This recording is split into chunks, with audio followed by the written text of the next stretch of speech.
রাজকন বশিষ্ঠ মুনি প্রতি শ্রীকৃষ্ণের জন্মকথা শুনিতে সম্প্রতি।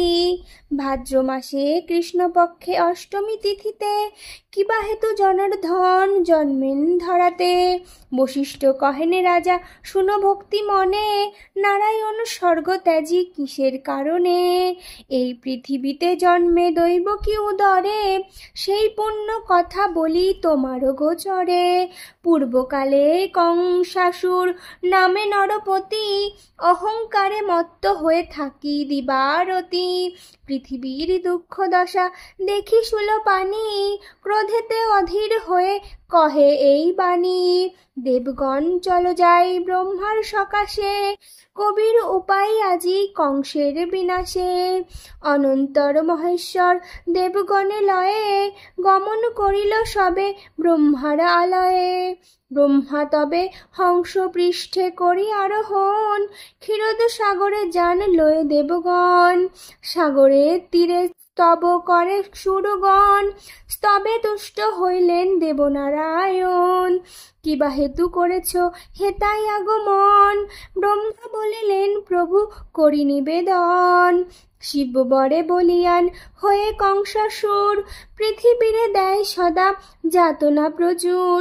মহেশ্বর দিল বর ভাগিনার হাতে, নিধন হইবে কংস নহে অন্য হতে। দৈব কি উদারে জন্ম করিয়া গ্রহণ, পৃথিবীর দুঃখ দশা করুণ মোচন। নারায়ণ বলিলেন দেব মহেশ্বর, পার্বতীকে সাথে দেন একটি বৎসর। কার্য শেষে পুনরায় আসিবে চলিয়া, এত বলি উমা রমা সাথেতে লইয়া। মথুরা উদ্দেশ্যে যাত্রা করি নারায়ণ, দৈব কি উদারে জন্ম করিল গ্রহণ।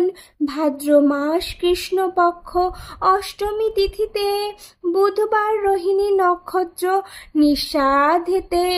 সর্বদিক আলোকিত করিয়া শ্রীহরি, ধরাধামে অবতীর্ণ শিশুরূপ ধরি। কেমনে রক্ষিব প্রভু কংস হাত হতে, ভাবিয়া উপায় মোরা নাহি পাই চিতে। অন্তর্যামী নারায়ণ অন্তর বুঝিল, পরিধান ত্যাজি প্রভু দ্বিভুজ হইল। অনন্তর ভগবান হরির কৃপায়, বাসুদেব শৃঙ্খল হইতে মুক্তি পায়।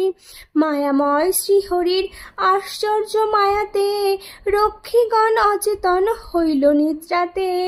যে সময়ে ভগবান আবির্ভূত হন, যশোদা গর্ভেতে যোগমায়া ব্রজে জন্মলন। অতঃপর ভগবান কন বসুদেবে, নন্দালয়ে তারে রাখি আসিতে হইবে। নন্দকন্যা যোগমায়া শ্রী ভগবতীকে, আনায়ন করিয়া দিবেন দৈবকীকে।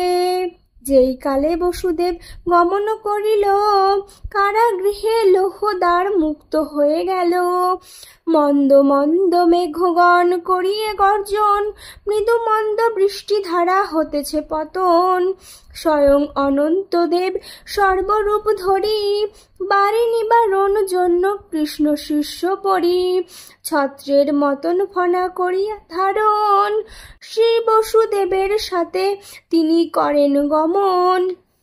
এইভাবে বাসুদেব যাইতে লাগিল, যমুনার তটে আসি উপস্থিত হলো। দুকুলে বহিছে বান, বসুদেব ভাবে, কেমনে হইয়া পার গোকুলে যাইবে। হায় কি করিব বলি কাঁদিতে লাগিল, অন্তর্যামী নারায়ণ অন্তরে জানিল।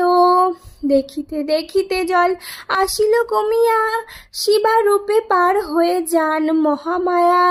শিবার পশ্চাৎ ধরি বসুদেব যান, মায়া করি বাড়ি মধ্যে পড়ে ভগবান। বসুদেব কাঁধে পুনঃ শিরে হাত দিয়া, জলক্রিয়া করে কৃষ্ণ যমুনা লইয়া। যমুনার পরে সাধ কৃষ্ণকে পাইয়া, কিছুক্ষণ পরে কৃষ্ণ উঠিল ভাসিয়া। সানন্দেতে বসুদেব তুলি নিয়া কোলে, যমুনা হইয়া পার আসিল গোকুলে। অনন্তর বসুদেব আসি নন্দালয়ে, যশোদা নিকটে দেখে কন্যা আছে শুয়ে। মহামায়া প্রভাব রেতে গোপ গোপী যত, কেহ কিছু নাহি জানে সবে নিদ্রাগত। যশোদাও পুত্র কন্যা কিছু না বুঝেছে, জানে কোন দেবরূপী জন্ম লোভেছে। যোগমায়া রূপী কন্যা দৈবকী দিয়া, বন্ধন স্থানেতে বসু আসিল চলিয়া। যোগমায়া প্রভাবে পুনঃবন্ধন ঘটিল, কারাগৃহে পুনরায় আবদ্ধ হইল। মহামায়া সদ্যজাতা শিশুর মতন, ক্রন্দন করিবা মাত্র জাগে রক্ষীগণ। এক রক্ষী কংস পাশে করিয়া গমন, দৈবকী প্রসবে শিশু করে নিবেদন। বিদিত হইয়া কংস আসি কারালয়ে, দেখিল দৈবকী কোলে কন্যা আছে শুয়ে। ক্রোধে কংস ধরিবারে উদ্যত শিশুরে, দৈবকী কন্যাকে হৃদে জড়াইয়া ধরে। অশ্রুসিক্ত আঁখি নিয়ে বলে বারে বারে, প্রাণ ভিক্ষা দাও রাজা কন্যারে আমার। না শুনিয়া তার কথা পাপরূপী কংস, শিশুরে করিতে চায় চিরতরে ধ্বংস। ধরিয়া শিশুর পদ ঊর্ধ্বেতে তুলিল, শিলাপৃষ্ঠ লক্ষ্য করে নিক্ষেপ করিল। কিন্তু সেই শিশুকন্যা কংস হাত হতে, আরো ঊর্ধ্বে যায় উঠে না পড়ে শিলাতে। কন্যা অষ্টভুজা হয়ে মহাদেবী রূপে, বলেন বচন দুরাচার কংস ভূপে।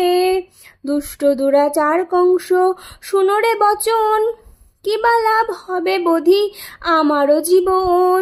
তোর শত্রু যিনি তিনি বালক রূপেতে, দিনে দিনে বর্ধিত হইতেছে গোকুলেতে। অতএব নির্দোষী দৈবকী বসুদেবে, হিংসা করি উভয়ের কিবা ফল হবে।